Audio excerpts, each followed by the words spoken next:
Ang saya-saya. Ang now showing! Yes! Mabuhay ang Pilipinas! Mabuhay! Mabuhay ang lahat ng maiisog! Mabuhay ang lahat ng mga palanggang Maharlikans! Mabuhay! Maraming salamat muli dahil ditong sa gabing ito ay nagsama-sama tayo. Dudugtungan ko lang po ang mga sinabi ng ating speakers. Katulad ni Attorney Glenn Chong and spokes Harry Roque. Kung matatandaan po ninyo, nagsimula tayong mag-expose 2022 dahil sa ating mga puting ahas! Mabuhay ang lahat ng mga puting ahas! At dahil sa mga puting ahas na yon, nalaman ninyo kung ano ang mga kasamaan na ginagawa ng Araneta Marcos Romualdez at ang kanilang mga kasabwat sa pagnanakaw sa kaban ng bayan. Unang-una po, yung smuggling na binanggit ni Spokes Roque. Actually, mga kababayan, halos lahat ng in-expose ko sa inyo, nandito po yan sa Kingmaker book ng dating Executive Secretary ni Marcos Jr. Kaya nung nirelease ang book ni Attorney Vic Rodriguez, ay napatunayan ng taong bayan na si Maharlika ay hindi nagkakatahang isip, kundi ang lahat ng mga in-expose natin, hindi man lahat, ang karamihan ay nandito po sa libro ni Attorney Vic Rodriguez. Mga kababayan, ang smuggling na isa sa una kong laban, na ang kasabwat dito, hindi kasabwat, kundi ang mastermind, walang iba kundi ang bangag na presidente, si Marcos Jr., ang kanyang asawang si Liza Ahas, ang kanyang pinsan na si Tambaluslos na sangkot sa bribery, at ito ay nakalagay din po sa librong ito ni Attorney Vic Rodriguez. Pero mga kababayan, ang pinakamasakit sa lahat na ginawa ng gobyerno ni Marcos Jr. ay ang pagkidnap sa mga minor de edad sa Turkey.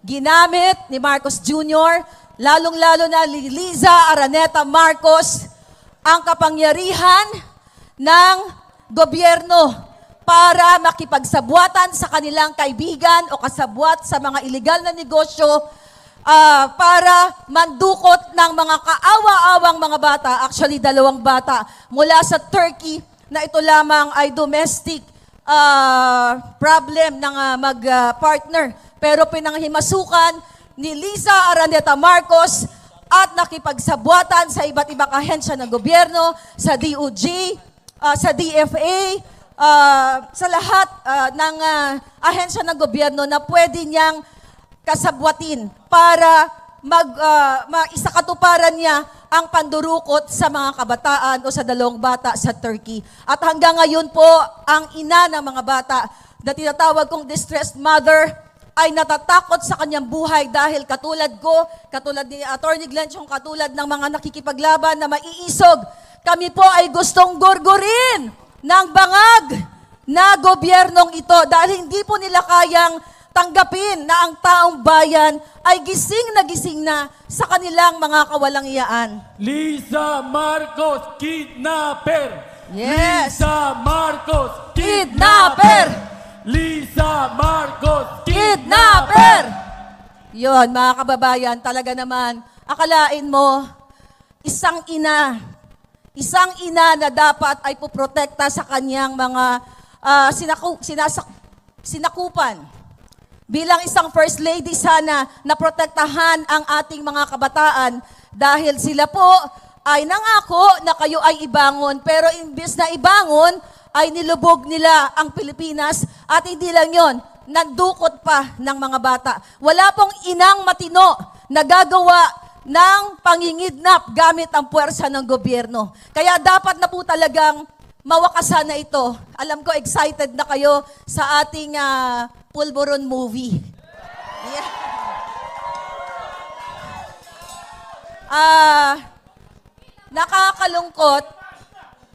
Nakakalungkot ang mga ginagawa nila. Sobra na. Sobra na ang kanilang panggigipit sa ating lahat. Kaya panahon na para humusga ang taong bayan.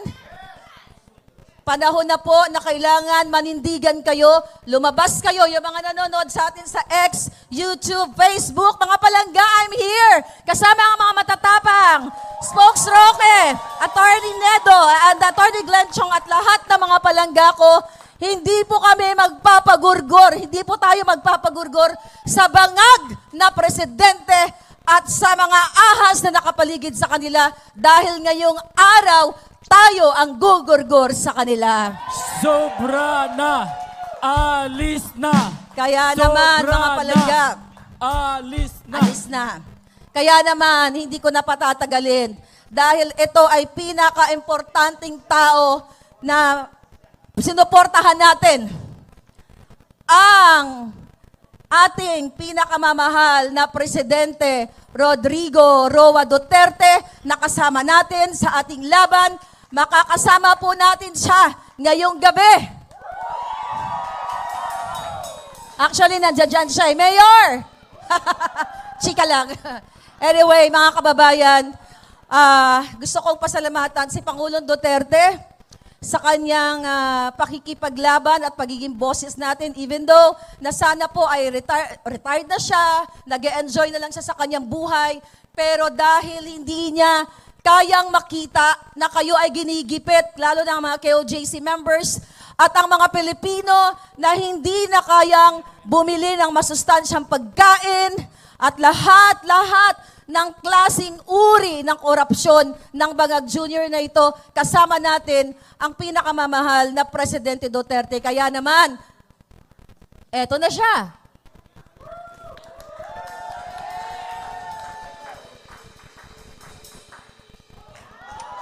Sa mga maisog Maharlika, Los Angeles, California. Kumusta kayo? At may pinaglalaban kayo para sa kabutihan ng ating bayan. We do not go for destroying the government. We are for the present government, but we would like the government to hear yung hinakit na ng mga tao and the suffering and the hunger that the government should at this time matutukan nila. I don't know how. I do not pretend to know kung alam ko rin, dumaan rin ako dyan. So, ang akin lang is just a gentle reminder to the present administration and of course to the maisog, keep on harping to government and the Republic of the Philippines to do more. To do more kasi that's their duty. Kailangan talaga para sila yung nasa pwesto eh. So, kulang at dagdagan pa ninyo. At kami naman ditong sambayan ng Pilipino, tutulong rin sa inyo. Just make sure that you do not abuse the power and you are really for the people.